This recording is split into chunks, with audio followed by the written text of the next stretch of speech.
പ്രിയ സഹോദരന്മാരെ, സഹോദരികളെ, സത്യവിശ്വാസികളെ, അല്ലാഹു സുബ്ഹാനഹു വ തആലയെ ഭയപ്പെട്ടും അവൻ്റെ വിധിവിലക്കുകൾ മാനിച്ചും ജീവിക്കുവാൻ ആദ്യമായി വസിയ്യത്ത് ചെയ്യുകയാണ്.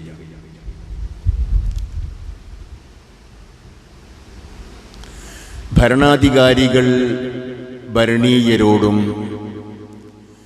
ഭൂരിപക്ഷം ന്യൂനപക്ഷത്തോടും ഉള്ളവൻ ഇല്ലാത്തവനോടും ധനികൻ ദരിദ്രനോടും വെളുത്തവൻ കറുത്തവനോടും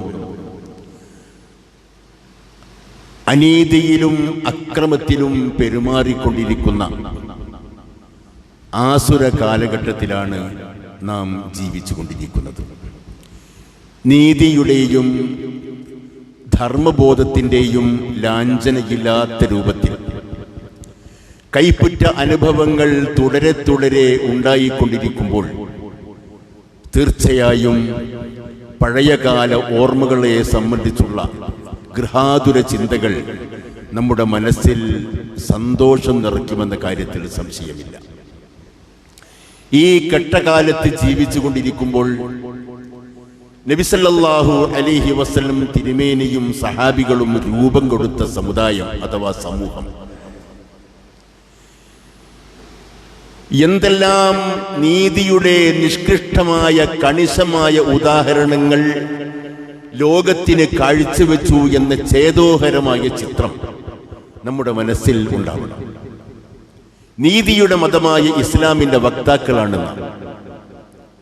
ലോകത്തിന് മുമ്പിൽ ഇസ്ലാം പ്രചരിച്ചതും വ്യാപിച്ചതും വാളുകൊണ്ടോ ശക്തി കൊണ്ടോ ആയുധ ബലം കൊണ്ടോ അല്ല.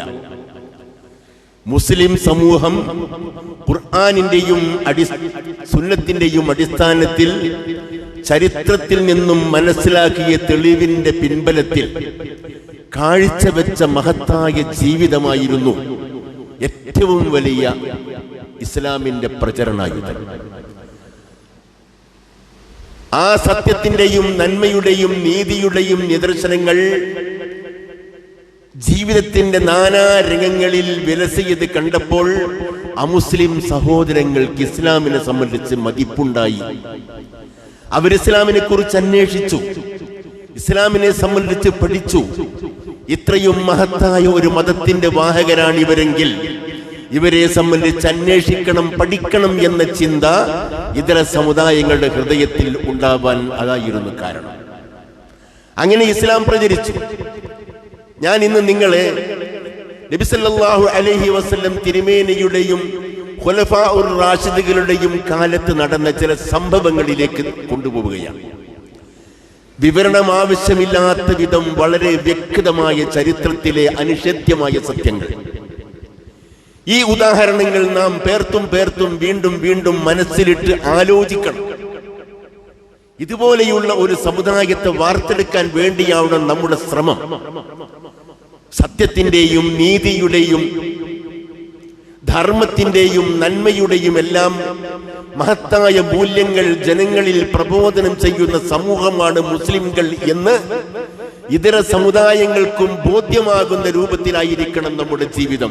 ഇതുകൊണ്ടായിരുന്നുവല്ലോ അബൂബക്കർ സിദ്ദീഖ് റളിയല്ലാഹു അൻഹു മക്ക വിട്ട് മദീനയിലേക്ക് പോകാൻ തീരുമാനിച്ചപ്പോൾ ഇബ്നു ദഗ്ന എന്ന് പറയുന്ന മുശ്രിക്ക് പറഞ്ഞത് ലാ യഖ്റുജ് വലാ യുഖ്റജ്, അബൂബക്കറെ താങ്കളെ പോലെയുള്ള ആളുകൾ പുറത്തു പോകാൻ പാടില്ല, രാജ്യത്ത് നിന്നും പുറത്താക്കപ്പെടുവാനും പാടില്ല. അത്രയും ഉന്നതമായ സ്വഭാവങ്ങൾ സ്വായത്തമാക്കിയ വ്യക്തിയാണ് താങ്കൾ. താങ്കൾ ഈ രാജ്യത്തിന്റെ ഉപ്പാണ്, രാജ്യത്തിന്റെ അവിഭാജ്യ ഘടകമാണ്. താങ്കൾ ഈ നാട്ടിൽ ഉണ്ടായേ പറ്റൂ.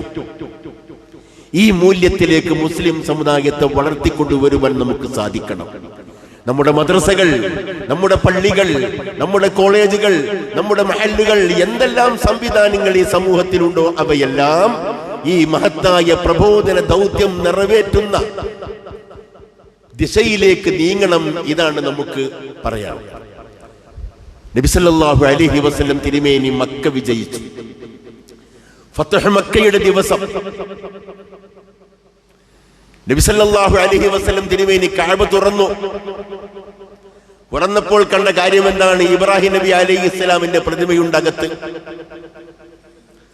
ഒരു പ്രാവിന്റെ ചിത്രമുണ്ടകത്ത്. സല്ലല്ലാഹു അലൈഹി വസല്ലം തിരുമേനി തന്റെ സ്വന്തം കൈകൊണ്ട് അവയെല്ലാം തൂത്ത് വൃത്തിയാക്കി. കഅബയുടെ അകമെല്ലാം നല്ല രൂപത്തിൽ നബി തിരുമേനി വളരെ കൃത്യമായ രൂപത്തിൽ വൃത്തിയാക്കി.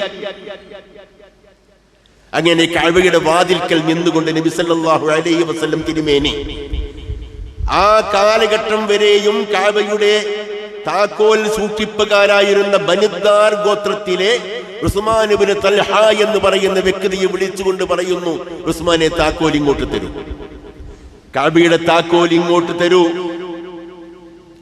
ന്യായമായും ഉസ്മാൻ എന്താണ് കരുതുക? നബി സല്ലല്ലാഹു അലൈഹി വസല്ലം എന്റെ ഗോത്രത്തിൽ നിന്നും താക്കോൽ വാങ്ങിയിട്ട് നബി സല്ലല്ലാഹു അലൈഹി വസല്ലമയുടെ ഗോത്രത്തിന്റെ കയ്യിലേക്ക് താക്കോൽ കൈമാറും.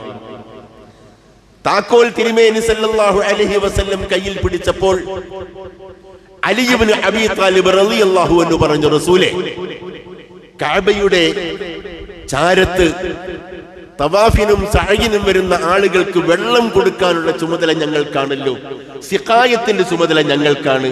അതുകൊണ്ട് കഅബയുടെ കാവൽക്കാരും കഅബയുടെ പരിചാരകരുമാവാനുള്ള അവകാശവും ഞങ്ങൾക്ക് തരണം. സിദാനത്തുൽ ബൈത്തും ഹിജാബത്തുൽ ബൈത്തും ഞങ്ങൾക്ക് തരണം. വരുമാന മാർഗമാണ്. നബി സല്ലല്ലാഹു അലൈഹി വസല്ലം തിരുമേനി ആ താക്കോൽ ഇങ്ങനെ പിടിച്ചു കയ്യിൽ. അല്ലാഹു സുബ്ഹാനഹു വ തആല നബി സല്ലല്ലാഹു അലൈഹി വസല്ലം തിരുമേനിക്ക് നിർദ്ദേശം നൽകുന്നു, സ്വജനപക്ഷപാതം പാടില്ല, തന്റെ ഗോത്രത്തിന് മുൻഗണന കൊടുക്കാൻ പാടില്ല, സത്യത്തിന്റെയും നീതിയുടെയും അടിസ്ഥാനത്തിൽ വേണം മുഹമ്മദേ തീരുമാനങ്ങൾ കൽപ്പിക്കേണ്ടത്. ഇന്നല്ലാഹ യഅ്മുറുക്കും അൻ തുഅദ്ദുൽ അമാനാതി ഇലാ അഹ്ലിഹാ. അമാനത്തുകൾ അതിന്റെ അർഹരായ ആളുകൾക്ക് തിരിച്ചു നൽകണമെന്ന് അള്ളാഹു നിങ്ങളോട് കൽപ്പിക്കുന്നു. വൈദാ ഹക്കംതും ബൈനന്നാസി അൻ തഹ്കുമൂ ബിൽ അദൽ.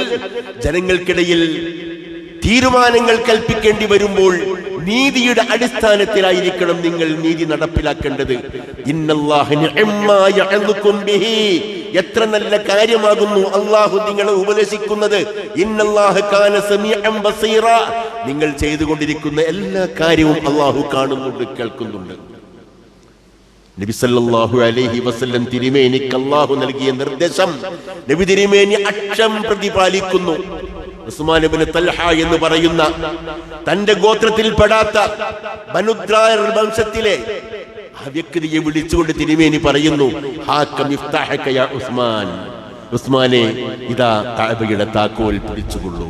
കാലാകാലം നിങ്ങളുടെ വശമായിരിക്കും ഈ താക്കോൽ. ഇന്നും ആ കുടുംബത്തിന്റെ കയ്യിലാണ് കഅബയുടെ താക്കോൽ. അൽ-യൗം യൗമു വഫാഇൻ വബിറിൻ. വാഗ്ദത്ത പാലനത്തിന്റെയും നീതിയുടെയും ദിവസമാകുന്നു ഇന്ന്. അൽ-യൗമ യൗമുൽ മർഹമ.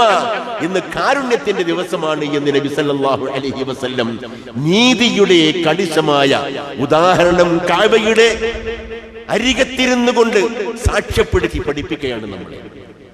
അതാണ് നാം. ആ മഹത്തായ പാരമ്പര്യത്തിന്റെ പിന്തുടർച്ചക്കാരാണ് നാം. ഒരിക്കൽ നബി സല്ലല്ലാഹു അലൈഹി വസല്ലം തിരുമേനി എത്യോപ്യയിൽ നിന്നും വന്ന അഭയാർത്ഥികൾ തിരിച്ചു വന്നപ്പോൾ അവരോട് ചോദിക്കുകയാണ്, എന്റെ പ്രിയപ്പെട്ട യുവാക്കളെ, നിങ്ങൾ എത്യോപ്യയിൽ ചെന്നല്ലോ, അവിടെ നിങ്ങളെ ഏറ്റവും അമ്പരപ്പിച്ച കാര്യം പറയൂ, കേൾക്കട്ടെ. അവിടെയുള്ള കഥകളെല്ലാം ഒന്ന് കേൾക്കട്ടെ. എത്യോപ്യയിലെ കഥകളെല്ലാം ഞാനൊന്ന് കേൾക്കട്ടെ കൂട്ടരെ. നബി സല്ലല്ലാഹു അലൈഹി വസല്ലം സഹാബിമാരോട് പറയുകയാണ്. യുവാക്കന്മാരായ സഹാബികൾ നബിയോട് പറയുന്ന, റസൂലേ, ഒരു വൈകുന്നേരം ഞങ്ങൾ ഇവിടെ നിരത്തിൽ ഒരു കലുങ്കിൽ ഇരിക്കുകയാണ്, ഒരു പാലത്തിന്റെ തട്ടിൽ ഇരിക്കുകയാണ്. അങ്ങനെ ഞങ്ങൾ ഇരിക്കുമ്പോൾ ഒരു കാഴ്ച കണ്ടു. ഒരു വൃദ്ധയായ സ്ത്രീ തന്റെ മൺകുടത്തിൽ വെള്ളവും ചുമന്നു കണ്ട് ഇങ്ങനെ പോവുക. ഒരു കൂട്ടം കശ്മലന്മാരായ യുവാക്കന്മാർ, കാബാലികർ, അക്രമാസക്തരായ യുവാക്കൾ, താന്തോതികൾ, അവര് വന്നിട്ട് ആ വൃദ്ധയെ തള്ളിയിട്ട് ആ വെള്ളത്തിന്റെ കുടം പൊട്ടിച്ച് ആ വൃദ്ധയെ വളരെയധികം വേദനിപ്പിച്ചു. എഴുന്നേൽക്കാൻ പാടുപെട്ട ആ സ്ത്രീ തട്ടിപ്പിഴച്ചെഴുന്നേറ്റുകൊണ്ട് പറയുന്ന ഒരു വാക്കുണ്ട്, അല്ലയോ ദുഷ്ടരെ, നാളെ അല്ലാഹു സുബ്ഹാനഹു വ തആല തന്റെ സിംഹാസനം സ്ഥാപിച്ച് എന്നെയും നിങ്ങളെയും തന്റെ സന്നിധിയിൽ ഹാജരാക്കി നിങ്ങളോട് കണക്ക് ചോദിച്ചില്ലെങ്കിൽ കണ്ടുകൊള്ളൂ എന്താണ് സംഭവിക്കുക. അല്ലാഹു സുബ്ഹാനഹു വ തആല ഈ ദുർബലയായ എനിക്ക് വേണ്ടി നിങ്ങളോട് കണക്ക് ചോദിക്കാതിരിക്കില്ല. ആ സ്ത്രീ പറയുകയാണ്. ഇത് കേട്ടപ്പോൾ നബി സല്ലല്ലാഹു അലൈഹി വസല്ലം പറയുകയാണ്, സദഖത്ത് സദഖത്ത് സദഖത്ത്, സത്യമാണ് ആ സ്ത്രീ പറഞ്ഞത്. കൈഫ യുഖദ്ദിസുല്ലാഹു ഉമ്മത്തൻ ലാ യൂഖദു ലിളഈഫിഹിം മിൻ ശദീദിഹിം. ശക്തരായ ആളുകളിൽ നിന്നും അവകാശങ്ങൾ ദുർബലരായ ആളുകൾക്ക് വാങ്ങിക്കൊടുക്കാത്ത ഒരു രാജ്യത്തെയും സമുദായത്തെയും അല്ലാഹു ഒരിക്കലും നന്മയിൽ ഒന്നിപ്പിക്കാൻ പോകുന്നില്ല. അവരെ അല്ലാഹു ഒരിക്കലും മഹത്വവൽക്കരിക്കില്ല, അവർക്ക് നന്മ ചെയ്യില്ല. നീതി ചെയ്യാത്ത നഗരത്തിൽ നിറമഴ പെയ്യില്ല എന്ന് നബി സല്ലല്ലാഹു അലൈഹി വസല്ലം അവിടെ വെച്ച് പ്രഖ്യാപിക്കുകയാണ്. നോക്കൂ, ആ സ്ത്രീയുടെ കാര്യത്തിൽ അത്രയും കൃത്യമായ നീതി നബി തിരുമേനി പറഞ്ഞു. എത്രത്തോളം അള്ളാഹുവിന്റെ കോടതിയിൽ നാളെ നടപ്പിലാക്കപ്പെടുന്ന നീതി എന്ന് പറഞ്ഞാൽ, ഇവിടെയുള്ള ഒരു കൂറ്റൻ ആട്, ഒരു കൊമ്പുള്ള ആട് കൊമ്പില്ലാത്ത ആടിനെ ഇന്ന് കുത്തി വീഴ്ത്തിയാൽ നാളെ പരലോകത്ത് ഈ രണ്ടാടുകളെയും അള്ളാഹു ഹാജരാക്കും. അങ്ങനെ കൊമ്പില്ലാത്ത ആടിനെ കൊണ്ട്, പണ്ട് കൊമ്പുള്ള ആട് കുത്തിയല്ലോ, ആ കൊത്തിയ ആടിന്, കുത്തപ്പെട്ട ആടിന് നീതി വാങ്ങി കൊടുക്കാതെ കണ്ട് മുന്നോട്ട് പോകാൻ കഴിയില്ല. മൃഗങ്ങൾക്കിടയിൽ പോലും കൃത്യമായ നീതി അല്ലാഹു സുബ്ഹാനഹു വ തആല നടപ്പാക്കും. അതാകുന്നു പറഞ്ഞത്. പരിശുദ്ധ ഖുർആനിലെ കൽപ്പന എന്താണെന്നറിയാം. അല്ലാഹു സുബ്ഹാനഹു വ തആല പറയാം, യാ അയ്യുഹല്ലദീന ആമനൂ, വിശ്വാസികളെ, കൂനൂ ഖവ്വാമീന ബിൽ ഖിസ്തി ശുഹദാഅ ലില്ലാഹ്. സൂറത്തുൻ നിസാ 135-ാമത്തെ ആയത്ത്. എന്താ? നിങ്ങൾ അല്ലാഹുവിന് സാക്ഷ്യം വഹിച്ചുകൊണ്ട് നീതിക്ക് വേണ്ടി നിലകൊള്ളുന്നവരാവണം. അല്ലാഹുവിന് സാക്ഷികളായി, മനസാ വാചാ കർമ്മണ ദീനിന് സാക്ഷികളായി നിങ്ങൾ നീതിക്ക് വേണ്ടി നിലകൊള്ളുന്നവരാവണം. അതാണ് ഒരായത്ത്. രണ്ടാമത്തെ സൂറത്തുൽ മാഇദയിലെ 8-ാമത്തെ ആയത്ത്, യാ അയ്യുഹല്ലദീന ആമനൂ, വിശ്വാസികളെ, കൂനൂ ഖവ്വാമീന ലില്ലാഹി ശുഹദാഅ ബിൽ ഖിസ്തി, നീതിക്ക് സാക്ഷ്യം വഹിച്ചുകൊണ്ട് അല്ലാഹുവിന് വേണ്ടി നിലകൊള്ളുന്നവരാവണം നിങ്ങൾ. നോക്കൂ, അല്ലാഹുവാണ് പ്രധാനം, നീതിയാണ് പ്രധാനം. നീതിക്ക് വേണ്ടി നിലകൊള്ളേണ്ടവരാണ് നാം, അല്ലാഹുവിന് വേണ്ടി നിലകൊള്ളേണ്ടവരാണ് നാം. നീതി അനുസരിച്ചുകൊണ്ട് അല്ലാഹുവിന് വേണ്ടി നിലകൊള്ളാൻ സാധ്യമല്ല. അല്ലാഹുവിനെയും നീതിയെയും ഒരേപോലെ അംഗീകരിച്ചുകൊണ്ട് ഒരു സത്യവിശ്വാസിക്ക് മുന്നോട്ട് പോകാൻ കഴിയുകയുള്ളൂ. വലാ യജ്രിമന്നകും ശനആനു ഖൗമിൻ അലാ അല്ലാ തഅദിലു യഅദിലു ഹുവ അഖറബു ലിത്തഖ്വാ. നാം നീതിയുടെ വക്താക്കളാണ്. മുസ്ലിമായി, അമുസ്ലിമായി, ക്രിസ്ത്യാനിയായി, മതമുള്ളവനായി, മതമില്ലാത്തവനായി, നമ്മുടെ ബന്ധുവായി, ബന്ധുവല്ലാത്തവനായി, ശത്രുവായി, മിത്രമായി, അവരോടെല്ലാം കൃത്യമായ നീതി സ്ഥാപിക്കാൻ ബാധ്യതപ്പെട്ടവരാണെന്നാണ്.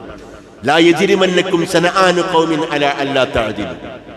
ഒരു ജനതയോടുള്ള നിങ്ങളുടെ മനസ്സിലുള്ള വിരോധം അവരോട് നീതി കാണിക്കാതിരിക്കാൻ നിങ്ങളെ പ്രേരിപ്പിക്കരുത്. അവരോട് അനീതി കാട്ടാൻ നിങ്ങളെ പ്രേരിപ്പിക്കരുത്. നിങ്ങൾ നന്മയോടുകൂടി പ്രവർത്തിക്കണം. അതാണ് തഖ്വയോട് ഏറ്റവും സമീപസ്ഥമായ ഇസ്ലാമിക ശൈലി. നോക്കൂ, ശത്രുവാണെങ്കിൽ പോലും നീതിക്ക് സാക്ഷിയാവണം നിങ്ങൾ. നീതിക്ക് വേണ്ടി നിലകൊള്ളുന്നവരാവണം നിങ്ങൾ. ന്യൂനപക്ഷത്തോട് നീതി വേണം നിങ്ങൾക്ക്. മുസ്ലിം ഭൂരിപക്ഷമായ പ്രദേശത്ത് നബി സല്ലല്ലാഹു അലൈഹി വസല്ലം തിരുമേനി ഭരണം നടത്തിക്കൊണ്ടിരിക്കുമ്പോൾ സത്യവിശ്വാസികൾക്ക് നൽകിയ നിർദ്ദേശം, അലാ അറിയണം, മൻ വലമ മുആഹിദൻ ഔ ഇൻതഖസഹു ഔ കല്ലഫ ഫൗക താഖതിഹി ഔ അഖദ മിൻഹു ശൈഅൻ ബിഗൈരി തീബി നഫ്സിൻ ഫന ഹജീജുഹു യൗമൽ ഖിയാമ. ഈ നാട്ടിലുള്ള ഒരു പൗരൻ,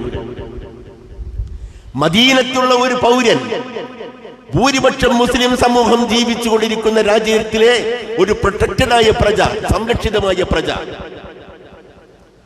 അയാളോട് നിങ്ങൾ ഒരിക്കലും അനീതിയോട് വർത്തിക്കരുത്. അയാളെ നിങ്ങൾ ദ്രോഹിക്കരുത്. അയാളുടെ കഴിവിൽ കവിഞ്ഞ കാര്യങ്ങൾ അയാളോട് പറയരുത്. അവകാശങ്ങൾ ഹനിക്കരുത്. അയാൾക്ക് അർഹതപ്പെട്ട ആനുകൂല്യങ്ങൾ നിങ്ങൾ ഒരിക്കലും ചോദിച്ചു വാങ്ങരുത്. അയാൾ തരുന്ന കാര്യം സന്തോഷത്തോടു കൂടിയായിരിക്കണം നൽകേണ്ടത്. അങ്ങനെ നിങ്ങൾ ചെയ്യുന്നില്ലെങ്കിൽ ഖിയാമത്ത് നാളിൽ ഞാൻ അയാൾക്ക് വേണ്ടി വാദിക്കാൻ തയ്യാറായി മുന്നോട്ട് വരും. അയാൾക്ക് വേണ്ടി നിങ്ങൾക്കെതിരിൽ അള്ളാഹുവിനോട് സാക്ഷി പറയുന്ന വ്യക്തി ഞാനായിരിക്കും. മനസ്സിലാക്കണം. നബി സല്ലല്ലാഹു അലൈഹി വസല്ലം പറയുകയാണ്, യാതൊരു വിട്ടുവീഴ്ചയുമില്ലാത്ത ദയ, വിട്ടുവീഴ്ചയില്ലാത്ത കരുണ, വിട്ടുവീഴ്ചയില്ലാത്ത നീതി, ധർമ്മം, ഇതാണ് ഇസ്ലാമിന്റെ മൂല്യം. മറ്റൊരു സംഭവം, നബി സല്ലല്ലാഹു അലൈഹി വസല്ലം തിരുമേനി അബ്ദുല്ലാഹ് ഇബ്നു റവാഹ എന്ന് പറയുന്ന പ്രമുഖനായ സഹാബിയെ ഖൈബറിലേക്ക് അവിടെയുള്ള ആളുകളോട് കരം പിരിക്കാൻ വേണ്ടി പറഞ്ഞയക്കുകയാണ്. ഇസ്ലാമിക രാഷ്ട്രത്തിലേക്കും ബൈത്തുൽ മാലിലേക്കും വരേണ്ട നികുതി, കരം, ജിസിയ എന്തെല്ലാം ഉണ്ടോ അവയെല്ലാം അതിന്റെ റവന്യൂ ശേഖരണത്തിന് വേണ്ടി അയക്കുകയാണ്. അവിടെ ചെന്നപ്പോൾ ജൂതന്മാരെന്ത് ചെയ്തു? കൃഷിയുടെ കണക്കെടുക്കണം, ഈത്തപ്പനയുടെ കണക്കെടുക്കണം, വരുമാനം കണക്കാക്കണം, അസസ്മെന്റ് നടത്തണം. ജൂതന്മാരെന്ത് ചെയ്തു? അവിടെയുള്ള സ്ത്രീകളുടെ എല്ലാം ആഭരണങ്ങളെല്ലാം ഊരി വാങ്ങിയിട്ട് നല്ല ഒരു തുകയാക്കി ഈ അബ്ദുള്ളാക്ക് കൈക്കൂലിയായി കൊടുത്ത് അസസ്മെന്റിൽ കുറച്ച് കാണിക്കാൻ വേണ്ടി അദ്ദേഹത്തെ പ്രേരിപ്പിക്കുകയാണ്. ആഭരണമെല്ലാം ശേഖരിച്ച് അദ്ദേഹത്തിന് മുമ്പിൽ കൊണ്ടുപോയി. എന്നിട്ട് പറയുന്നു, ഞങ്ങളുടെ വരുമാനം കുറച്ച് കാണിക്കണം അബ്ദുള്ള, കാരണം നബിയുടെ അടുത്തെത്തുമ്പോൾ ഞങ്ങൾക്ക് കൃത്യമായി കൊടുക്കേണ്ടി വരും, അതുകൊണ്ട് വരുമാനം കുറച്ച് കാണിക്കണം. അദ്ദേഹം പറഞ്ഞ വാക്കുണ്ട്, യാ മഅ്ശറൽ യഹൂദ്. ഇത് കേട്ടപ്പോൾ നബി സല്ലല്ലാഹു അലൈഹി വസല്ലമയുടെ പാഠശാലയിൽ വെച്ച് നീതിയുടെ പാഠങ്ങൾ പഠിച്ച അബ്ദുള്ള പറഞ്ഞ വാക്ക് നിങ്ങൾ കേൾക്കണം. അൻതും അബ്ഗളുൻ നാസി ഇലയ്യ. ലോകത്തുള്ള ജനങ്ങളിൽ എനിക്ക് ഏറ്റവും വെറുപ്പുള്ള ജനതയാണ് നിങ്ങൾ. അള്ളാന്റെ പ്രവാചകന്മാരെ നിങ്ങൾ കൊന്നു, അള്ളാഹുവിനെ നിങ്ങൾ കളവാക്കി എന്ന് വെച്ച് നിങ്ങളോടുള്ള എന്റെ വെറുപ്പ് നിങ്ങളോട് അക്രമം കാണിക്കാൻ ഒരിക്കലും എനിക്ക് പ്രേരണയാവില്ല. ഞാൻ നിങ്ങൾക്ക് ഇവിടെ ചുമത്തിയിട്ടുള്ളത് 20,000 വസക്ക് കാരക്ക ഇപ്പോൾ ഞാൻ അസസ്മെന്റ് നടത്തിയിട്ടുണ്ട്. അതിന്റെ അടിസ്ഥാനത്തിൽ നിങ്ങൾക്ക് കൊടുക്കാം നബിക്ക്. ഇനി നിങ്ങൾ കൊടുക്കാൻ തയ്യാറാവുന്നില്ലെങ്കിൽ നിങ്ങളാണ് അതിന്റെ കാരണക്കാർ. അത്രയും കൃത്യമായ രൂപത്തിൽ ഇസ്ലാമിനോടുള്ള ശത്രു ജൂതന്മാർക്കുണ്ട് എന്ന് മനസ്സിലാക്കി അവർക്ക് കണക്കിൽ കവിഞ്ഞ സ്വത്തുണ്ട് എന്ന് പറയാൻ അദ്ദേഹം തയ്യാറായില്ല. നീതിയുടെ അടിസ്ഥാനത്തിൽ ഞാനിതാ 20,000 വസക്ക് ചുമത്തിയിരിക്കുന്നു, നിങ്ങൾക്ക് നബി തിരുമേനി തീരുമാനമെടുക്കും. ഇത് കണ്ടപ്പോൾ അവർ പറഞ്ഞു, ബിഹാദാ ഖാമത്തിസ് സമാവാതു വൽ അർദ്, ബിഹാദാ ഖാമത്തിസ് സമാവാതു വൽ അർദ്. ഇത്രയും സത്യസന്ധമായ നീതിയുടെ അടിസ്ഥാനത്തിലാകുന്നു ആകാശഭൂമികൾ നിലകൊള്ളുന്നത്. നിങ്ങൾ അർഹരാണ് ഈ ലോകത്ത് ജീവിക്കാൻ, നിങ്ങൾ അർഹരാണ് ഞങ്ങളെ ഭരിക്കാൻ, നിങ്ങൾ അർഹരാണ് വിജയിക്കാൻ എന്ന് അബ്ദുള്ളയെ വിളിച്ചുകൊണ്ട് ഖൈബറിലെ ജൂതന്മാർ പറഞ്ഞിരിക്കുകയാണ്. മനസ്സിലാക്കണം, ഭരണം ഞങ്ങളുടെ കയ്യിലാണ് എന്ന് കരുതി അവിടെയുള്ള ജൂതന്മാരോട് ശത്രുതാപരമായി പെരുമാറാൻ താൻ തയ്യാറാവുകയില്ല. ഞങ്ങൾ നബി സല്ലല്ലാഹു അലൈഹി വസല്ലമയുടെ പാഠശാലയിൽ വളരെ നീതിയുടെ വക്താക്കളാണ്, സത്യത്തിന്റെ അടിസ്ഥാനത്തിലേ ഞങ്ങൾ പെരുമാറുകയുള്ളൂ എന്ന് ബോധ്യപ്പെടുത്തുകയാണ്. ഹുർമുസാൻ മദീനയിൽ വരികയാണ്. അയൽ പ്രദേശത്തുള്ള ചക്രവർത്തിയുടെ പ്രതിനിധിയായ ഹുർമുസാൻ നബി സല്ലല്ലാഹു അലൈഹി വസല്ലം തിരുമേനിയെ കാണാൻ, ഉമർ റളിയല്ലാഹു അൻഹുവിനെ കാണാൻ വന്ന ചരിത്രത്തിൽ കാണാൻ കഴിയും. എന്താ സംഭവം? അവിടെ വന്നിട്ട് അദ്ദേഹം ചോദിക്കുന്നു, ഇവിടെ നിങ്ങളുടെ ചക്രവർത്തി, അമീർ, നേതാവ്, രാജാവ്? അവര് പറഞ്ഞു, ഞങ്ങൾക്ക് രാജാവില്ല, ചക്രവർത്തിയില്ല, പിന്നെ ആരാണ് നിങ്ങൾക്ക്? ഞങ്ങൾക്ക് അമീറുൽ മുഅ്മിനീനാണ്. അദ്ദേഹത്തെ കാണണം. അദ്ദേഹത്തിന് കൊട്ടാരം എവിടെ? അദ്ദേഹത്തിന് കൊട്ടാരമില്ല. അംഗരക്ഷകന്മാരെവിടെ? അംഗരക്ഷകന്മാരില്ല. പാറാവുകാരില്ല. പിന്നെ എവിടെയാണ് അദ്ദേഹം? അതാ കിടക്കുന്നു ആ ഈത്തപ്പനത്തോട്ടത്തിൽ, കൈ തലക്ക് വെച്ചൊരു മനുഷ്യൻ കിടക്കുന്നില്ലേ? അതാണ് ഞങ്ങളുടെ അമീറുൽ മുഅ്മിനീൻ ഉമർ ഇബ്നുൽ ഖത്താബ് റളിയല്ലാഹു അൻഹു. ഹുർമുസാൻ ആ സന്ദർഭത്തിൽ ഉമറിന്റെ സന്നിധിയിൽ ചെന്നുകൊണ്ട് ഉറങ്ങുകയായിരുന്ന ഉമർ നോക്കിക്കൊണ്ട് പറയുന്ന ഒരു വാക്കുണ്ട്, ഹകംത ഫഅദൽത ഫഅമിൻത വനിംത യാ ഉമർ.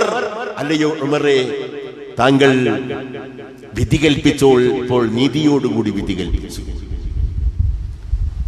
അതുകൊണ്ട് നിർഭയനായി താങ്കൾക്ക് ജീവിക്കാൻ സാധിക്കുന്നു. നിർഭയനായി ജീവിക്കാൻ താങ്കൾക്ക് സാധിക്കുമ്പോൾ ഒരു ഭയമില്ലാതെ സന്തോഷത്തോടുകൂടി ഉറങ്ങുകയാണ് താങ്കൾ. പട്ടാളം വേണ്ട, അംഗരക്ഷകർ വേണ്ട, ബോഡി ഗാർഡ് വേണ്ട, കമാൻഡോ വേണ്ട, ബ്ലാക്ക് കാറ്റ് വേണ്ട, സൈന്യം വേണ്ട, പരിവാരങ്ങളും എസ്കോർട്ടും വേണ്ട.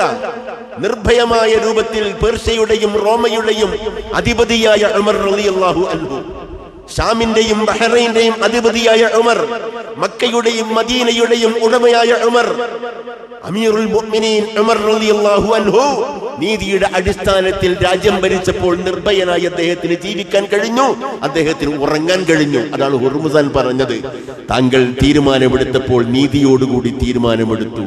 നീതിയോടുകൂടി തീരുമാനമെടുത്തപ്പോൾ നിർഭയനായി ജീവിക്കാൻ കഴിഞ്ഞു. നിർഭയനായി ജീവിക്കാൻ സാധിച്ചപ്പോൾ താങ്കൾക്ക് മനസ്സമാധാനത്തോടുകൂടി ആരെയും ഭയപ്പെടാതെ ഉറങ്ങാൻ കഴിഞ്ഞു. നോക്കണം. മറ്റൊരു സംഭവം നബി സല്ലല്ലാഹു അലൈഹി വസല്ലം തിരുമേനിയുടെ കാലത്തുണ്ടായ സംഭവമാണ്.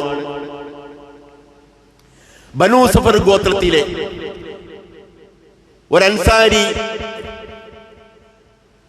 മറ്റൊരു അൻസാരിയുടെ പടയങ്കി മോഷ്ടിച്ചു. അന്വേഷണം നടന്ന് കാര്യം വെളിപ്പെടുമെന്നായപ്പോൾ ഈ തഅമത്ത് എന്ന് പറയുന്ന സഹാബി എന്ത് ചെയ്തു? അതൊരു ജൂതന്റെ വീട്ടിൽ കൊണ്ടുപോയിട്ടു.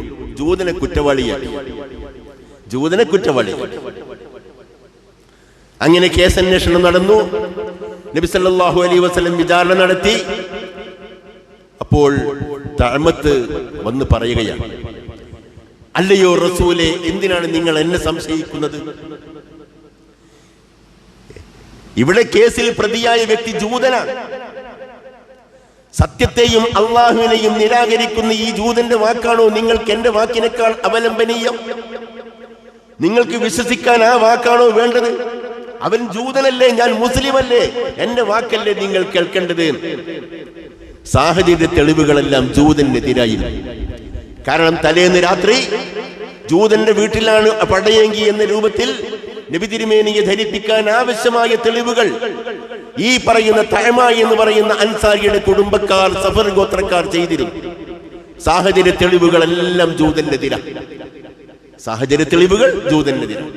നബി സല്ലല്ലാഹു അലൈഹി വസല്ലം തിരുമേനി ജൂതനെതിരായി ആ പറയുന്ന സഹാബിക്ക് അനുകൂലമായി വിധി പറയാൻ തയ്യാറായപ്പോൾ അല്ലാഹു സുബ്ഹാനഹു വ തആല ഖിയാമത്ത് നാൾ വരെ ഓതുന്ന പരിശുദ്ധ ഖുർആനിലെ സൂറത്തുൻ നിസായിലെ 105 മുതൽ 115 വരെയുള്ള 10 സൂക്തങ്ങൾ ഈ ജൂതന്റെ നിരപരാധിത്വം ബോധ്യപ്പെടുത്തിക്കൊണ്ടും അൻസാരിയായ ആ വ്യക്തിയാണ് വാസ്തവത്തിൽ കുറ്റവാളി എന്ന് പറഞ്ഞുകൊണ്ടും നീതി സ്ഥാപിക്കാൻ തയ്യാറാവുന്ന ചരിത്രം നിങ്ങൾ അറിയണം. ഇന്നാ അൻസൽനാ ഇലൈക്കൽ കിതാബ ബിൽ ഹഖ് ലിതഹ്കുമ ബൈനൻ നാസി ബിൽ അദ്ൽ. അല്ലയോ മുഹമ്മദ്, താങ്കൾക്ക് നാം അല്ലാഹുവിന്റെ ഗ്രന്ഥം ഇറക്കിയിട്ടുള്ളത് താങ്കൾ സത്യസമേതം നീതിമാൻ തീരുമാനം കൽപ്പിക്കാൻ വേണ്ടിയാണ്.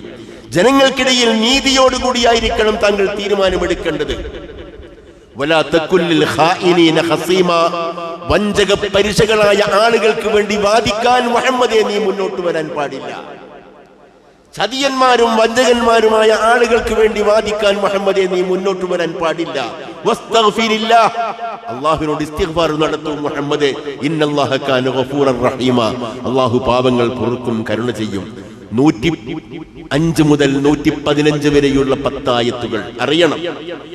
ഒരു ജൂതന്റെ നിരപരാധിത്വം ബോധ്യപ്പെടുത്താൻ വേണ്ടിയാണ് അല്ലാഹു സുബ്ഹാനഹു വ തആല പരിശുദ്ധ ഖുർആനിൽ അവതരിപ്പിച്ചത്. ഖിയാമത്ത് നാൾ വരെ പാരായണം ചെയ്യുന്ന പരിശുദ്ധ ഖുർആനിലെ അധ്യാപനമാണിത്. മുസ്ലിം സമുദായം നീതിയുടെ വക്താക്കളാവണമെന്ന് പഠിപ്പിക്കുന്ന പരിശുദ്ധ ഖുർആനിലെ സൂക്തമാകുന്നു ഇത്. ഒരിക്കൽ നബി സല്ലല്ലാഹു അലൈഹി വസല്ലം മദീനയിലൂടെ പോവുകയാണ്, പള്ളിയിലേക്ക് പോവുകയാണ്. തന്റെ ഒട്ടകത്തിന്റെ പുറത്ത് പെട്ടെന്നൊരാൾ വന്ന് ഒട്ടകത്തിന്റെ കയറും കൊണ്ട് പിടിച്ചിട്ട് പറഞ്ഞു, റസൂലേ, ഞാൻ താങ്കളോട് ഇന്നലെ ഒരു കാര്യം പറഞ്ഞല്ലോ, ആ പറഞ്ഞ കാര്യം നിറവേറ്റി തരണം. റസൂൽ ഒന്നും മിണ്ടിയില്ല. റസൂല് മുന്നോട്ട് പോകാനാഞ്ഞപ്പോൾ വീണ്ടും അയാൾ വന്നുകൊണ്ട് റസൂലിനോട് പറയുന്നു, ഒട്ടകത്തിന്റെ കയറും കൊണ്ട് പിടിച്ചിട്ട് പറയുന്നു, മുഹമ്മദേ, ഞാൻ ഇന്നലൊരു കാര്യം പറഞ്ഞിട്ടുണ്ട്, അത് നിവർത്തിച്ചു തരണം, എനിക്ക് ആവശ്യം നിറവേറ്റി തരണം. നബി സല്ലല്ലാഹു അലൈഹി വസല്ലം പറഞ്ഞു, എന്നെ പോകാൻ അനുവദിക്കൂ, ഞാൻ മുന്നോട്ട് പോകട്ടെ, എനിക്ക് മുന്നോട്ട് പോകണം, പോയേ പറ്റൂ. അയാൾ വിടാൻ തയ്യാറില്ല. നബി തിരുമേനി എന്ത് ചെയ്തു? ആ ഒട്ടകത്തിന്റെ കയറിങ്ങോട്ട് വാങ്ങിയിട്ട് ആ സഹാബിന്റെ കൈക്കൊരടി കൊടുത്തു. നബി നേരെ പോയി പള്ളിയിലേക്ക് പോയി. നമസ്കരിച്ച് കഴിഞ്ഞപ്പോൾ നബി സല്ലല്ലാഹു അലൈഹി വസല്ലം തിരുമേനി എഴുന്നേറ്റ് നിന്ന് ചോദിക്കുകയാണ്, ഞാനിപ്പോൾ ഒട്ടകത്തിന്റെ കയറുകൊണ്ട് ഒരു ചെറിയ അടി അടിച്ച ആ വ്യക്തി ഇവിടെ സദസ്സിലുണ്ടോ? അയാൾ പേടിച്ചു. നബി തിരുമേനി ഒരു ശിക്ഷാ നടപടിക്ക് വേണ്ടിയാണോ തന്നെ ചോദിക്കുന്നത് എന്നൊരു ചോദ്യം സ്വാഭാവികമായി ഉണ്ടാവുമല്ലോ. അയാൾ പേടിച്ച് വിറച്ച് മുന്നോട്ട് വന്നിട്ട് പറഞ്ഞു, നബി സല്ലല്ലാഹു അലൈഹി വസല്ലം, ഞാനപ്പോൾ നിന്നെ ഒരു ചെറിയ കയറുകൊണ്ട് അടിച്ചു, നിനക്ക് വേദനിച്ചോ? ഇല്ല റസൂലേ. നബി സല്ലല്ലാഹു അലൈഹി വസല്ലം ആ കയറ് അവന്റെ കയ്യിൽ കൊടുത്തുകൊണ്ട് പറയുന്നു, ഞാൻ നിന്നെ ഏത് രൂപത്തിലാണോ അടിച്ചത് ആ രൂപത്തിൽ നീ എന്നെ അടിക്കണം. നാളെ അള്ളാഹുവിന്റെ സന്നിധിയിൽ ചെല്ലുമ്പോൾ നീതിയുടെ നടത്തിപ്പുകാരനായ പ്രവാചകനായിരുന്നു ഞാനെന്ന് അള്ളാഹുവിനോട് എനിക്ക് ബോധ്യപ്പെടുത്തണം, നീ എന്നെ അടിക്കണം. അയാൾ പറയുന്നു, റസൂലെ, ഞാൻ മാപ്പാക്കിയിരിക്കുന്നു അങ്ങക്ക്, എനിക്കൊരു പ്രതികാരത്തിന്റെ ചിന്തയുമില്ല, നോക്കണം. ഇതാണ് നബി സല്ലല്ലാഹു അലൈഹി വസല്ലം തിരുമേനി. ബദർ യുദ്ധ സന്ദർഭത്തിൽ ഉണ്ടായ സംഭവം നബി തിരുമേനി സഫുകൾ ഇങ്ങനെ ശരിപ്പെടുത്താണ്. യുദ്ധമുന്നണിയിൽ ഇന്ന ആൾ ഇന്ന സ്ഥലത്ത്, ഇന്ന ആൾ ഇന്ന സ്ഥലത്ത്, ഇന്ന ആൾ ഇന്ന സ്ഥലത്ത് എന്ന് പറഞ്ഞ് നബി തിരുമേനി ഓരോരുത്തരെയും കൃത്യമായ രൂപത്തിൽ ഇങ്ങനെ ഡിപ്ലോയ് ചെയ്യണം, വിന്യസിച്ചുകൊണ്ടിരിക്കണം. അപ്പോ നബി തിരുമേനിയുടെ സ്വാഭാവികമായും കയ്യിലുണ്ടായിരുന്ന അമ്പുണ്ടല്ലോ, ഒരാളുടെ വയറ്റിന് കൊണ്ടു. കുറെ കഴിഞ്ഞപ്പോൾ സവാദ് ബിൻ ഗസിയ എന്ന് പറയുന്ന സഹാബി വന്നിട്ട് നബിയോട് പറഞ്ഞു, യാ റസൂലല്ലാഹ് ഔജഅതനി, റസൂലെ, നിങ്ങൾ എന്നെ വേദനിപ്പിച്ചു, നിങ്ങളുടെ അമ്പിന്റെ തുച്ഛം കൊണ്ട് എന്റെ വയറിൽ കുത്തുകൊണ്ടപ്പോൾ എനിക്ക് വേദനിച്ചു, എനിക്ക് പ്രതികാരം ചെയ്യണം അങ്ങയോട്. എന്നെ വേദനിപ്പിച്ച റസൂലിനോട് എനിക്ക് പ്രതികാരം ചെയ്യണം. നോക്കൂ നിങ്ങൾ, നബി സല്ലല്ലാഹു അലൈഹി വസല്ലം തിരുമേനി ഒന്നും മിണ്ടിയില്ല. എവിടെയാണ് നിനക്ക് വേദനയുണ്ടായത്? അങ്ങയുടെ അമ്പിന്റെ തുച്ഛം എന്റെ വയറിന് കൊണ്ടപ്പോഴാകുന്നു എനിക്ക് വേദനയുണ്ടായത്.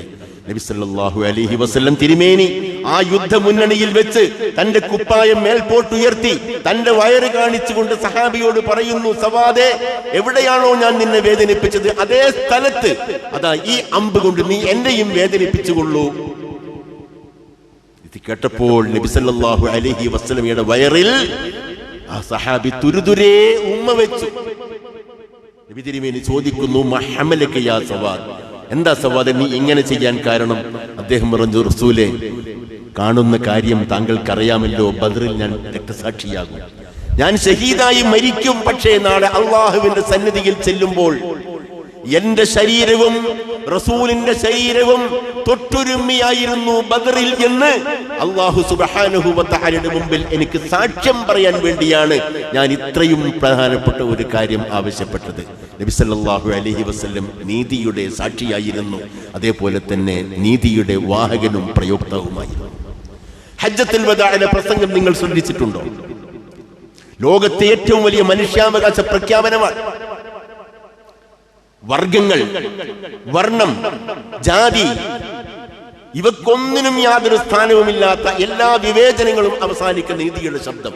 സ്ത്രീകൾക്ക് നീതി, ദുർബലർക്ക് നീതി, അവകാശങ്ങൾ നിഷേധിക്കപ്പെട്ടവർക്ക് നീതി, സാമ്പത്തികമായ പ്രയാസങ്ങൾ അനുഭവിക്കുന്നവർക്ക് നീതി, പലിശയുടെ കെണിയിൽ അകപ്പെട്ട ആളുകൾക്ക് നീതി, കടക്കെണിയിൽ അകപ്പെട്ടവർക്ക് നീതി.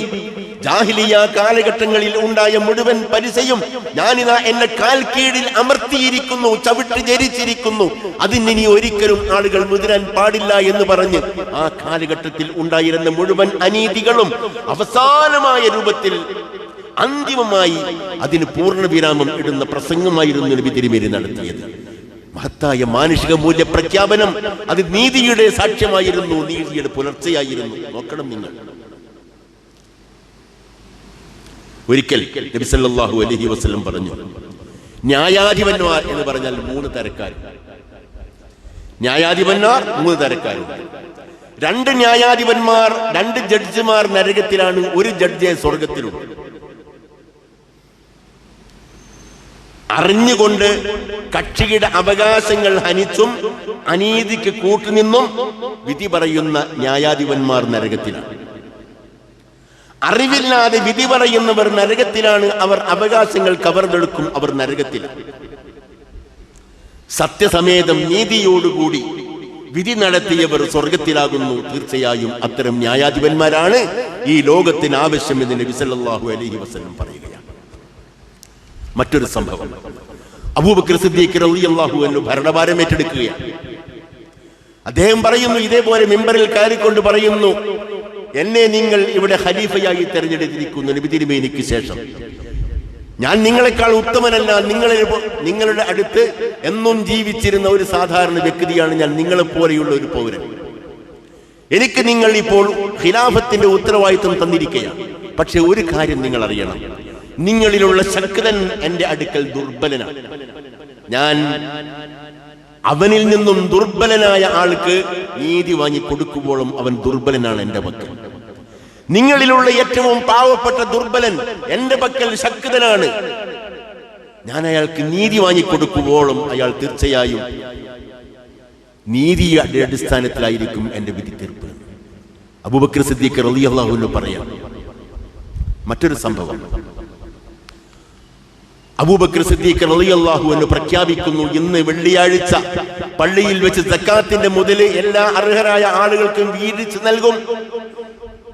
സക്കാത്തിന്റെ മുതല് മസ്ജിദുൻ നബവിയിൽ വീതിച്ചു കൊടുക്കുമെന്ന് അബൂബക്കർ സിദ്ദീഖ് പ്രഖ്യാപിക്കാം. അപ്പോൾ ഒരു കുടുംബത്തിലെ ഭാര്യ ഭർത്താവിനോട് പറയുന്നു, ഇതാ ഞാൻ 3 കയറ് തരാം, 3 കയറ്, ഈ കയറുമായി നിങ്ങൾ പോകണം. അബൂബക്കർ സിദ്ദീഖ് ഇപ്പോൾ സക്കാത്ത് വീതിക്കാൻ പോവുകയാണ്. നിങ്ങൾ അവിടെ ചെന്നിട്ട് പറയണം, എന്റെ കയ്യിൽ 3 കയറുണ്ട്, ഇനി ഒരു കുതിരയെയും ആ കയറോടുകൂടി എനിക്ക് തരണം. അങ്ങനെ ഞാൻ എന്റെ കുതിരയെയും തെളിച്ചുകൊണ്ട് പോയിക്കൊള്ളും എന്ന് അബൂബക്കറിനോട് നിങ്ങൾ ചെന്ന് പറഞ്ഞാൽ അദ്ദേഹം നിങ്ങൾക്ക് സക്കാത്തിന്റെ വിഹിതമായ കുതിരയെ തരും. നിങ്ങൾക്കും എനിക്കൊക്കെ സന്തോഷത്തോടു കൂടി ജീവിക്കാമല്ലോ. അദ്ദേഹം പറഞ്ഞതുപോലെ തന്നെ അബൂബക്കറിന്റെ സന്നിധിയിൽ ചെന്നു. അബൂബക്കർ പറഞ്ഞു, നേരത്തെ അനുവാദം വാങ്ങിയവരെ വരണ്ടു, നേരത്തെ ഉദ്യോഗസ്ഥന്മാർ വരണമെന്ന് പറഞ്ഞവരെ വരേണ്ടതുള്ളൂ എന്ന് പറഞ്ഞ് അദ്ദേഹത്തെ കയറുകൊണ്ട് അയാൾ കൊണ്ടുവന്ന കയറുകളിൽ ഒന്നെടുത്തുകൊണ്ട് അടിച്ചു. നോക്കണം. അങ്ങനെ കാര്യങ്ങളെല്ലാം കഴിഞ്ഞപ്പോൾ അബൂബക്കർ സിദ്ദീഖ് റളിയല്ലാഹു അൻഹു ചോദിച്ചു, ഞാൻ നേരത്തെ കയറുകൊണ്ട് അടിച്ച ആളെവിടെ? കയറുകൊണ്ട് അടിച്ച ആളെവിടെ? കുതിരയും കൊണ്ട് ചോദിച്ചു വന്ന ആൾക്ക് ഞാൻ കുതിരയെ കൊടുക്കുന്നതിന് പകരം ചെറിയൊരു അടി കൊടുത്താണല്ലോ പറഞ്ഞയച്ചത്. അയാൾ പറഞ്ഞു, ഞാനിതാ വന്നിരിക്കുന്നു. ഉമർ പറഞ്ഞു, അബൂബക്കറെ പാടില്ല, തെറ്റായ കീഴ്വഴക്കമാണ്. ഇവിടെ വെച്ച് പ്രതികാരം ചെയ്യാൻ അനുവാദം കൊടുത്തു കഴിഞ്ഞാൽ നാളെ നമുക്കതിനെ നേരമുണ്ടാവുകയുള്ളൂ, ചെയ്യരുതേ അബൂബക്കർ എന്ന് പറഞ്ഞപ്പോൾ അദ്ദേഹം പറയാണ്, നാളെ അള്ളാഹുവിന്റെ സന്നിധിയിൽ ഈ മനുഷ്യൻ വന്ന് അബൂബക്കർ എന്ന് പറയുന്ന ഭരണാധികാരി ഞാൻ സക്കാത്തിന്റെ മുതൽ ചോദിച്ചപ്പോൾ എന്നെ കയറുകൊണ്ട് ജനങ്ങൾക്ക് മുമ്പായി അടിച്ചു എന്ന പരാതി ബോധിപ്പിക്കുമ്പോൾ എന്ത് മറുപടിയാണ് ഉമറെ ഞാൻ പറയുക? ചോദ്യമാണ്. എന്ത് മറുപടിയാണ് ഞാൻ പറയുക? അങ്ങനെ എന്ത് ചെയ്തു അബൂബക്കർ സിദ്ദീഖ് റളിയല്ലാഹു അൻഹു? അദ്ദേഹത്തെ തിരിച്ചു വരികയാണ്. അദ്ദേഹത്തിന് ഒരു കുതിരയെ കൊടുത്തു. ആ കുതിരക്ക് വഹിച്ചു കൊണ്ടുപോകാൻ ആവശ്യമായ ഭക്ഷ്യവിഭവങ്ങളെല്ലാം കൊടുത്തു. അതിന്റെ പുറത്ത് കയറ്റിയിട്ട് ഒരു പുതപ്പ് കൊടുത്തു. അതിനു പുറമെ 5 ദിർഹമും കൊടുത്തു. സന്തോഷത്തോടുകൂടി പറഞ്ഞയക്കുകയാണ്. ഒരു മനുഷ്യന്റെ മനസ്സ് വേദനിച്ചപ്പോൾ ആ വേദനിക്കുന്ന മനസ്സിന് നാളെ അള്ളാഹുവിന്റെ സന്നിധിയിൽ താൻ മറുപടി പറയേണ്ടി വരും എന്ന ബോധമാണ് വാസ്തവത്തിൽ വരെ നയിച്ചത്. അതല്ലേ ഉമർ റളിയല്ലാഹു അൻഹു പറഞ്ഞത്, എനിക്ക് രാത്രിയിൽ ഉറക്കം വരുന്നില്ല. നീതിയുടെ നിദർശനമായ ഉമർ പറയുന്നു, നാളെ ബഗ്ദാദിലെ തെരുവിൽ ഒരു കഴുത വിശപ്പ് കൊണ്ട് കരഞ്ഞാൽ അല്ലാഹു സുബ്ഹാനഹു വ തആല നാളെ എന്നെ ചോദ്യം ചെയ്യും. അല്ലയോ ഉമറേ, ബഗ്ദാദിലെ തെരുവിൽ ഒരു കഴുത വിശന്ന് കരഞ്ഞപ്പോൾ നീ എന്തുകൊണ്ടാ കഴുതയുടെ വിശപ്പ് മാറ്റിയില്ല എന്ന് ചോദിക്കുമ്പോൾ എന്താണ് എനിക്ക് മറുപടി പറയാൻ കഴിയുക എന്നുള്ള ആ ആദിയാൽ, ആ ചിന്തയാൽ, ആ വേദനയാൽ ഉമറിന് ഉറങ്ങാൻ പോലും കഴിഞ്ഞില്ല എന്നാണ് ചരിത്രം പറയുന്നത്. ഒരാൾ വന്ന് നബി സല്ലല്ലാഹു അലൈഹി വസല്ലം തിരുമേനിയോട് പറയുകയാണ്, നുഅ്മാൻ ഇബ്നു ബശീർ എന്ന് പറയുന്ന സഹാബിയാണ് പറയുന്നത്, എന്റെ വാപ്പയ്ക്ക് എന്നോട് വലിയ സ്നേഹമായിരുന്നു നുഅ്മാൻ. എന്റെ കുടുംബത്തിലെ ഇളയ കുട്ടിയാണ് ഞാൻ. എന്റെ വാപ്പയ്ക്ക് എന്നോട് വലിയ സ്നേഹമാണ്. ബാപ്പ കുറെ സ്വത്ത് എന്റെ പേരിൽ ഇഷ്ടദാനമായിട്ട് എഴുതി വെച്ചു. ഉമ്മയോട് പറഞ്ഞു, എനിക്ക് നമ്മുടെ പ്രിയപ്പെട്ട ഈ മോന്റെ പേരിൽ മറ്റു മക്കൾക്കില്ലാത്ത രൂപത്തിൽ ഞാൻ സ്വത്ത് ഇഷ്ടദാനമായി എഴുതിയിരിക്കുന്നു, അതുകൊണ്ട് നീ അതിന് സാക്ഷ്യം വഹിക്കണം എന്ന് പറഞ്ഞപ്പോൾ അവർ പറഞ്ഞു, ഞാൻ സമ്മതിക്കില്ല. നിങ്ങൾ ചെന്ന് റസൂലിനോട് അനുവാദം ചോദിക്കണം. റസൂലിനോട് അനുവാദം ചോദിക്കാതെ കണ്ട് ഞാൻ അതിന് സാക്ഷിയാവില്ല എന്ന് ഭാര്യ പറയുന്നു. അങ്ങനെ നുഅ്മാൻ ഇബ്നു ബശീറിന്റെ ഭാര്യ, നുഅ്മാൻ ഇബ്നു ബശീർ എന്ന് പറയുന്ന ബശീർ, നുഅ്മാന്റെ പിതാവായ ബശീർ ചെന്ന് നബി സല്ലല്ലാഹു അലൈഹി വസല്ലം തിരുമേനിയോട് പറയുന്നു, റസൂലേ, എന്റെ പൊന്നുമകനായ നുഅ്മാൻ, എനിക്ക് അവനോട് വലിയ സ്നേഹമാണ്. എന്റെ നിസ്കാരവും നോമ്പും അനുസരണവും എല്ലാമുള്ള പ്രിയപ്പെട്ട മോനാണ് ഞാൻ. അവന് ഇതാ കുറെ സ്വത്ത് അവന് കൊടുക്കുകയാണ്, അത് താങ്കൾ സാക്ഷിയാവും. നബി സല്ലല്ലാഹു അലൈഹി വസല്ലം തിരുമേനി ചോദിച്ചു, നിന്റെ എല്ലാ മക്കൾക്കും നീ അങ്ങനെ കൊടുത്തിട്ടുണ്ടോ? നിന്റെ എല്ലാ മക്കളും നിനക്ക് ഒരുപോലെയാവേണ്ടതല്ലേ? എല്ലാ മക്കൾക്കും ഒരുപോലെ കൊടുത്തിട്ടുണ്ടോ എന്ന് നീതിയുടെ വക്താവായ നബി സല്ലല്ലാഹു അലൈഹി വസല്ലം ചോദിച്ചപ്പോൾ അദ്ദേഹം പറയുന്ന, റസൂലേ, അങ്ങനെ ഞാൻ കൊടുത്തിട്ടില്ല. നബി സല്ലല്ലാഹു അലൈഹി വസല്ലം പറയുന്നു, എങ്കിൽ തിരിച്ചു പോകൂ, ഞാൻ ഒരു അസത്യത്തിനും അനീതിക്കും സാക്ഷിയാവില്ല, കൂട്ടുനാക്കില്ല. ലാ അശ്ഹദു അലാ ജൂർ, ലാ അശ്ഹദു അലാ ജൂർ, ഒരക്രമത്തിന് ഞാൻ സാക്ഷിയാവില്ല, കൂട്ടുനിൽക്കില്ല. നബി സല്ലല്ലാഹു അലൈഹി വസല്ലം തിരുമേനിയാണ് പറഞ്ഞത്. നോക്കൂ, നീതിയാണ്. ഈ വിധത്തിൽ പരിശോധിച്ചു കഴിഞ്ഞാൽ ഇസ്ലാമിക ചരിത്രത്തിൽ ഇതുപോലെയുള്ള ധാരാളക്കണക്കിൽ സംഭവങ്ങൾ കാണാൻ കഴിയും. ഇതാണ് ഇസ്ലാം. ഈ ഇസ്ലാമിന്റെ നന്മ ജനസമൂഹത്തിൽ പ്രചരിപ്പിക്കാൻ നാം പഠിക്കണം. ഇസ്ലാമിന്റെ നീതി സോഷ്യൽ മീഡിയകളിൽ, പ്ലാറ്റ്ഫോമുകളിൽ ഇസ്ലാമിനെതിരിൽ നിരന്തരമായ ആരോപണങ്ങൾ ഉയർന്നുകൊണ്ടിരിക്കുമ്പോൾ, പ്രവാചകനെ അപഹസിക്കുമ്പോൾ, ഇസ്ലാമിനെ കളവാക്കുമ്പോൾ, ലിബറലിസത്തിലേക്കും യുക്തിവാദത്തിലേക്കും നിരീശ്വര ചിന്താഗതിയിലേക്കും യുവാക്കളെ ക്ഷണിച്ചുകൊണ്ടിരിക്കുമ്പോൾ എന്താണ് ഇസ്ലാമിന്റെ നന്മ, എന്താണ് ഇസ്ലാമിന്റെ നീതി, എന്താണ് ഇസ്ലാമിന്റെ പ്രബോധനം, എന്താണ് ഇസ്ലാമിന്റെ സാരാംശം എന്ന് മനസ്സിലാക്കാൻ ഖുർആനിലൂടെയും സുന്നത്തിലൂടെയും ചരിത്രത്തിലൂടെയും സഞ്ചരിക്കാൻ നമ്മുടെ യുവാക്കന്മാർ, യുവതികൾ തയ്യാറാവണം. അല്ലാഹു സുബ്ഹാനഹു വ തആല ഇസ്ലാമിന്റെ നന്മകൾ ഉൾക്കൊള്ളാനും അത് ജനങ്ങളിൽ പ്രചരിപ്പിക്കാനും സ്വന്തം ജീവിതത്തിൽ പകർത്താനും നമുക്കെല്ലാവർക്കും തൗഫീഖ് നൽകുമാറാവട്ടെ. അഖൂലു ഖൗലി ഹാദാ വ അസ്തഗ്ഫിറുല്ലാഹ ലീ വലക്കും വലിൽ